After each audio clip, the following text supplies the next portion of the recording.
Polygamy Part 22. The peace that returned to Chief Odom's house did not last long. It was the kind of peace that looks calm on the surface but hides cracks underneath, waiting for the right moment to split open. After Alice was banished from Egbejo village, she did not wander aimlessly as many thought. She walked straight into the heart of the forest, back to Damdam's abandoned hut, the same hut that once echoed with chants, blood bargains, and forbidden knowledge.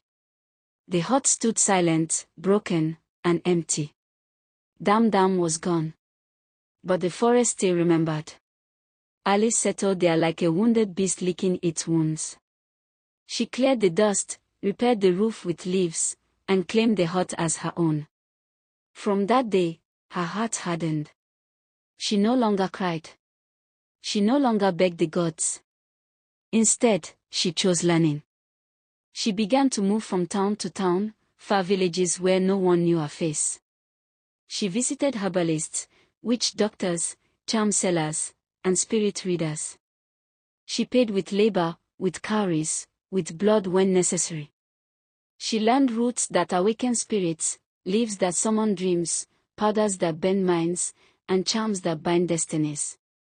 Every charm she gathered had one purpose: revenge.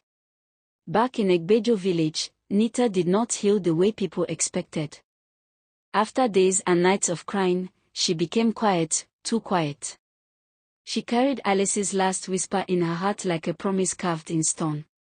"I will come for you. Just wait. Always leave the window open." Because of that promise, Nita moved into Alice's room after she was banished. No one questioned it deeply. They assumed she missed her mother. But Nita knew better. She wanted that room to remain alive, untouched, waiting. She changed. Nita stopped eating with the family. She would wait until everyone had finished before stepping out to take her portion into her room. She stopped drinking water from the communal pot. Instead, she took Alice's old clay pot, filled it with water, and placed it quietly behind her hut door. That was the only water she drank. Felicia noticed. But she said nothing. Years passed. 5 full years rolled by like dry seasons and rainy seasons chasing each other. Junior and Zita grew into strong young adults. Nita too matured, tall, quiet, sharp-eyed, and distant. They were now between 23 and 24 years old, ripe for marriage, ripe for destiny. It was 5 more years until Alice's banishment would end. Everything seemed normal. Until the town crier's voice shattered the calm one afternoon. His gong echoed through Egbejo village as he announced the ancient tradition, the selection of a bride for the king's only son. It was a ritual done once in a generation. Whoever was chosen would become the prince's wife, and later, the queen of the land. The entire village stirred. Hope, fear, envy, and excitement spread like wildfire. That afternoon, Felicia returned home thoughtful and heavy. Age had begun to soften her strength, but her eyes were still wise. She called Nita and Zita into the hut and asked them to sit. "My daughters," she began gently, "you must have heard the announcement." They nodded. According to the law of Egbejo, Felicia continued, every eligible young woman must participate in the bride selection. "You are both grown. You are both worthy." She paused, then added softly, "If any of you is chosen by the gods, our family's life will change forever. Honor, protection, and favor will follow us." Zita listened quietly, hope flickering in her eyes. Nita said nothing. Her face remained unreadable. Felicia looked at them both and said, "Prepare yourselves. Clean your hearts. Let the gods decide." But as Nita stood up and walked back to Alice's room that evening, one thing was clear: this selection was not just about marriage. It was about destiny. And destiny was already being shaped elsewhere, in the forest. To be continued. Polygamy Part 23. When Felicia spoke to Nita and Zita about the bride selection, Nita did not argue. She did not ask questions. She simply stood up, walked into Alice's old room, and shut the door behind her. She sat on the floor for a long time, staring at nothing.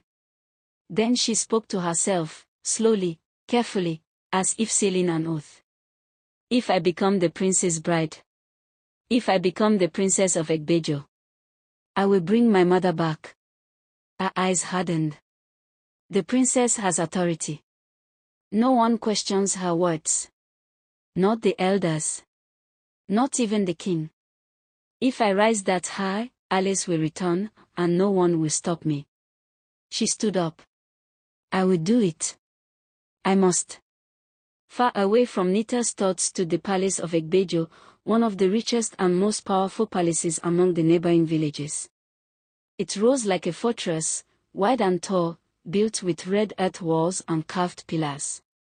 Inside, servants moved endlessly, maidens, guards, messengers, all trained to serve royalty without hesitation. The palace was never quiet. The king's wife had died years ago during childbirth, and out of deep love and grief, the king never remarried. He raised the prince alone, guarding him fiercely. The prince grew without siblings, without rivals, without anyone to share the burden of the crown that awaited him. Now the king was growing old. He wanted heirs. He wanted continuity. He wanted the throne secured. Because of that, he allowed the prince to walk among the people in disguise. To see the village with his own eyes. To meet the women of Egbejo without fear or pressure. To choose a bride with his heart, not just tradition. On one such day, fate shifted. Nita was seated on a rock beside the stream, staring into the flowing water. Her face was distant, her body still, her thoughts elsewhere. When the young man approached and greeted her, she did not respond. Not even a glance. The prince tried again. Still nothing. Her silence was sharp, almost insulting, but instead of anger, something stirred inside him. He studied her face. Her eyes. Her curves. Her posture. She was striking, dangerously beautiful, but wrapped in coldness. He walked away confused and intrigued. He had never been ignored before. Later, as he made his way back, he crossed paths with Zita returning from the market, a basket balanced on her head.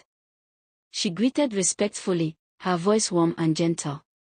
The prince responded politely but felt nothing stir, not the way it had with the silent girl by the stream. Still, something nagged at him. They looked alike. He turned back. "Excuse me, young lady," he said. "Do you have a sister? Someone around your age, maybe older?" Zita smiled softly. "Yes. We are sisters. People say we look like twins. Her name is Nita." The prince nodded slowly. "I saw her earlier. I tried greeting her, but she ignored me."